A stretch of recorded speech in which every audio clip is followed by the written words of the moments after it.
Hey there, Substack. Back again with a little video. I haven't done one of these in a while. I think I did one at the end of the summer before the start of school year. Lots of things have been happening, both in the classroom and in my life and in the world of late, of course. So I'm not going to go on terribly long, although I probably could. But I think the video format for a little bit of sharing is not a bad thing. I will accompany this video with some visual images. And I guess that's part of what I'm going to try to do here. My audience is like 5 or 4, so not very many. But in January, not too long ago, I started an MFA program in graphic design. And I started it as a supplement to my teaching, or as an encouragement for myself to, find some traction on some different ideas or some different ways to think about art and design in my classrooms. There's also, like any of these things with continuing education in the classroom, there's reasons to do it so that you move on a pay scale, whether that's the right way that teachers should be paid is a debate that could go on forever, and arguably just having a degree is not a great way to pay somebody. But I decided that I wanted to do a degree that was relevant to my teaching and not just any master's. So I am doing this low residency program with the Vermont College of Fine Arts, which is now in association with Cal Arts in Los Angeles. And I had a great experience with our first low residency 8-day period, first of the year. So I've been back a couple of weeks. I have these assignments that I'm doing. And so this little video and post is, just for me, just for some accountability to an audience, even if it's only 5 people. I'm kind of done with Instagram and putting too much up on Instagram, and things being taken and used to train AI. I don't know that that's really been happening with my stuff, but it seems like a problem we need to grapple with. I'm sure AI on some level will find things in Substack and do the same thing with them, but I don't know. The community seems interesting, although I haven't done a lot of browsing. So anyway, doing this graphic design program for 2 years, and each semester we have to submit packets to our advisors, and it's very much self-directed. It's very much about what you want to pursue. So I'm diving in and making things, and as you'll see in the few images I'm sharing below this post, I decided on play and just making things as the way I wanted to start. In the course of the full semester and the 4 different packets that I'm going to do, I will slowly but surely iterate some of that play and, do some reading and be a little bit critical about the things I've been making, and hopefully like revise things and make things in different ways based on some lens or another that I form for myself, based on some analysis of both my own work and some writing.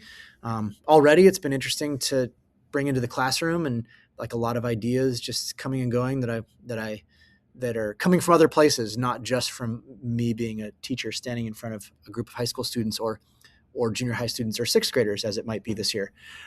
So anyway, just for a little more context to the images below and playing, I decided to make a little tool for myself, and I took a pencil and I carved a stamp into the end of the pencil, and I made some images around the idea of like pluses and minuses, right? Like, and I've been trying to do one of these every day since I got back.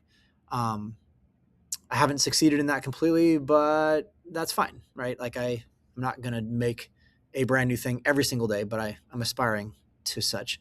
Also, a couple days into the process, I liked the idea of the word play and playing with the word play. I was personally going to think a little bit more about typography and think about designing text and things in the 3rd packet for this semester, because we did have to give ourselves a plan, but I jumped on that a little early. And right now, I would say my play experiments with text are more illustration based. However, as I've also been reading about text and design and typography, I've already learned some things about how a typographer or someone who is designing type thinks about spacing and thinks about the design of letters and things like, how much like a curved letter C rises above the X height compared to something that has a straight top to it.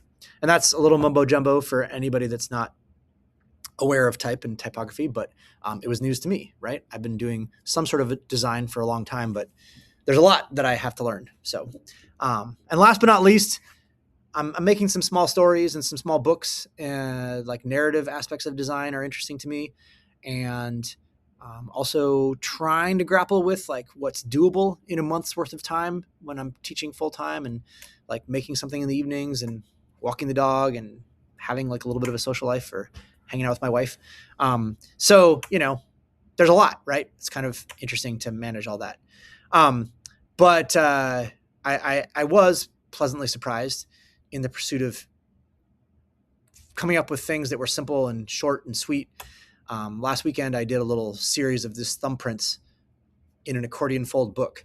And then I sat, and in the course of like 3 hours, I turned 20 plus thumbprints into whatever came to mind.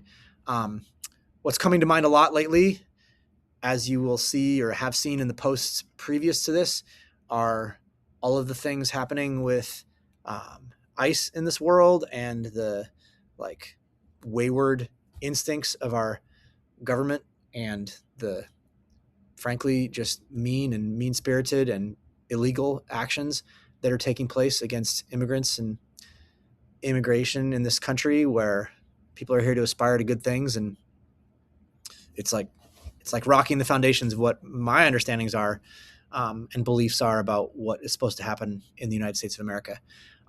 So, it's one of those moments where you start an exercise like drawing on thumbprints, and I truly was not thinking any of these things at all when I started making thumbprints on pieces of paper.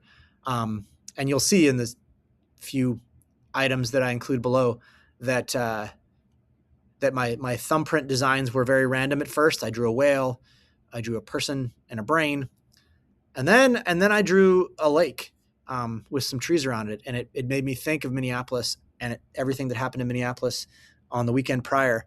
And I spent some time in Minnesota. I grew up there, as my previous posts talk about.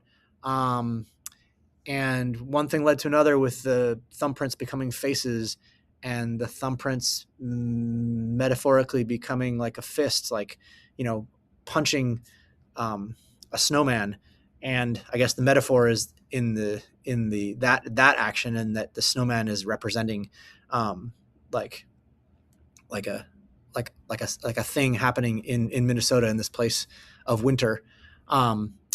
Anyway, it was an interesting moment of realizing how much something can sit in the back of your head and then emerge in the images that you make. And I think it also represents nicely like what should happen and what is happening for me in exploring this process of making things and developing an awareness of how you come to ideas, and how you take ideas, and how you make ideas, and how much the influence of the outside world and your inside, headspace play with each other.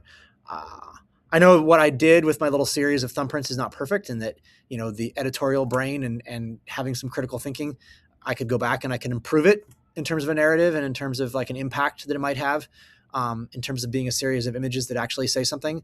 But, at first blush, it was also very interesting to just put it out there and make it. And I haven't really shared it with anyone, and I probably won't broadly, but my advisor will see it. And, in June, when I go to my graphic design residency for the second round, it'll be interesting to see how it is received as a thing, as an item, as a story, as a way of making things and responding to the world around us. So that, to me, at least as I would talk to my students, is what art is about. And this vehicle for personal expression and grappling with ideas. So I think I'll leave it at that. 10 minutes. Thought I was going to do 5. So it goes. Thanks for listening.